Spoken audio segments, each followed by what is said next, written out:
안녕하세요. 이번 한일 전통문화 교류 행사 한식문화 컨셉 레스토랑에 참여하게 된 윤미월입니다. 한식과 또 일본 요리가 또 이렇게 교류를 한다는 거에 엄청 설레이고 기뻤습니다. 저는 전통 한식 문화가 가지고 있는 조화의 아름다움에 대해서 소개하고 싶습니다. 우리 한국은 발효 음식을 하는 나라이기 때문에 간장, 된장, 고추장 모든 것을 해서 그것만을 가지고도 가장 기본적인 양념만으로 여러 가지 식재료와 다양한 조리법을 조화롭게 어우러지게 하는 것이 한식의 가장 큰 매력이라고 생각합니다. 음식을 담는 그릇도 요리와의 조화를 생각한 그릇을 사용합니다. 역시 한식은 역시 알다시피 청자, 백자, 유기 다 그 세 가지가 뜻이 다 담겨 있습니다. 청자는 역시 기품을 낼 수 있는 요리를 담을 수가 있고, 백자는 역시 그 순수함으로 요리를 돋보이게 하는 조화를 만들어내고, 유기는 요리의 온기를 오랫동안 담아두고, 또 한국 그릇은 그 자체로도 너무 아름답고 실용적이면서 예술적인 가치도 가지고 있는 작품인 거죠. 역시 한국 요리는 한국 그릇에 담아야지만 된다는 게 저의 자부심이에요. おはようございます。韓国の食べた感想はすごく昔の料理なのにやっぱりすごい洗練されてるお偉い人が食べてたんじゃないかなっていうのを連想できるようなすごい素晴らしい料理だったと思います。その歴史的に見て日本料理とすごく共通点があるっていうのがすごく興味がありました。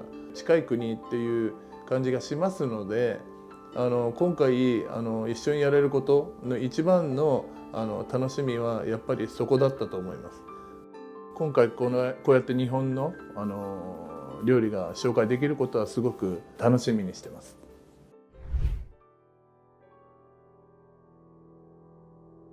우선 한식에서 가장 대표적인 요리인 김치, 전통 배추 통김치를 숭침채라고 하는데, 김치하고 맞는 음식은 고기 음식이기 때문에 그래서 그 보쌈, 우리나라의 보쌈이고 일본식으로는 자슈라는 말을 쓰는데, 과연 차슈가 어울릴 수 있을까? 그래서 우선 6개월간은 발효시킨 그 숭침채를 차슈와 함께 먹어봤더니 조화가 되더라고요. 그래서 일본식 차슈의 개성을 살리면서 숭침채와 잘 어울리는 포인트를 찾는데 많은 노력을 했습니다. 日本のチャーシューはラーメンの上に乗っているっていうイメージだと思います。今いろんなタイプのチャーシューがありますけれども、皆さんが喜べるようなチャーシューをご用意できればいいかなと思います。今回ご用意するチャーシューはキムチと相性が良くなれば、今回のイベントの意味もすごくあるのかなと思います。